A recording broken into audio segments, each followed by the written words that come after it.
Brock. We are on to number 10. Speaking of numbers, number 10 is, well, it goes by a new name. I don't know if he's more intriguing now than when he was Tariq Woolen, but now he's Reek Woolen. I'm still struggling with that, by the way. I prefer Ty. I mean, just selfishly, I prefer Ty. I'm just struggling a lot with Reek.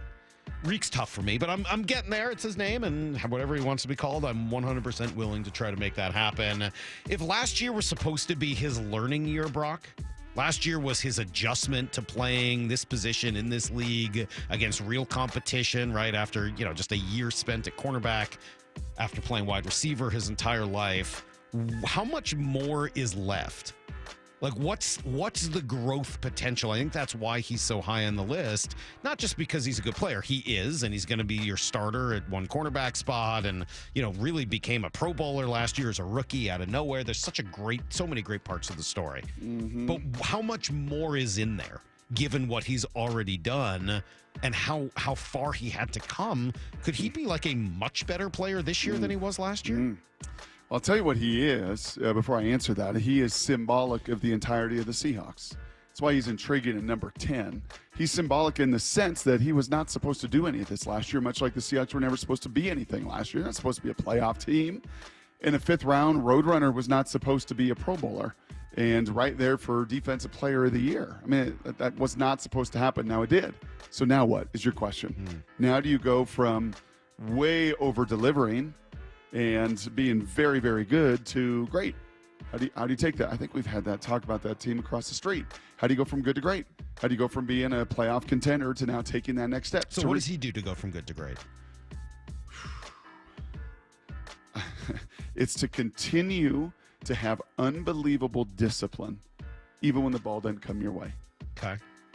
We saw this with Richard Sherman when Richard had 6, 7 picks. Right, when they were picking on him early in his career and he was getting after it, and then all of a sudden, man, you still have to have that elite discipline. Even if the ball doesn't, even if they don't throw your way, you can't take a breath. You can't take a playoff because the minute you do, you get beat. You get beat. So to have that kind of just hyper focus and that hyper discipline, even when a lot of that activity, and he started to feel that at the end of last year, right? After he had all of his picks early, you started to see less and less of the ball going that dude's way. And so I think that is, and obviously tackling and sharpening up fundamentals. Now coming off of an injury, there's going to be plenty of rust to knock off. And he was rusty, as he said, over the weekend too, Pete, walking off the field. But that's where I would say, that's where I would land on it, Salk. Now you better be a hyper-disciplinary and hyper-disciplined pro. Yeah, Pete did mention that he was out there a little bit. Yep, can he jump back out today? Got going, and he'll start picking up some reps now, which is great to see. Also, you saw Tariq got out there for the first time. He felt kind of rusty. I walked off with him talking about it. He was rusty, but he was really happy to be out working with the fellas again.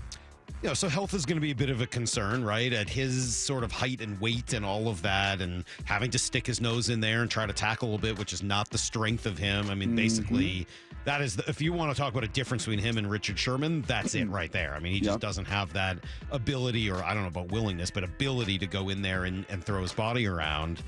What does his presence allow them to do in the box? I think that's the other question I have about him is if one of the weaknesses on this team is in, up front on the defensive line and inside linebacker, et cetera, what is having an elite shutdown corner allow them to do inside the box? Yeah, it allows Julian and Jamal and Kobe in their eyes to look inward and not have to, for Quandre in particular, have a hyper focus on the outside. I would also say is Max Unger was dropping MAs. You know what an MA is, right? He said that. So if ME is a mental error, right, and MA is a missed assignment. There you go. I'd say that he had a few of those last year, right? When they dealing with all the switch releases, and that's the next thing that teams do to elite corners is great. We're not going to just line our guy up and let him, just get jammed at the line and deal with that guy. Now we're going to set up formations. We're going to motion, and we're going to switch release, and we're going to make it hard, and we're going to, have rub routes off the line. So all of those things that he's going to continue to have to refine. But go from good to great, man. You were even more than good last year. You over-delivered. Now, can you meet those expectations? That's sometimes much, much harder to do in year number 2 in a sophomore year. Just ask Julio, right? When all of these expectations are on you and you're the greatest thing since sliced bread, yeah, now you've got to continue to take those steps forward. All right, good stuff. That is today's number 10 most intriguing Seahawk.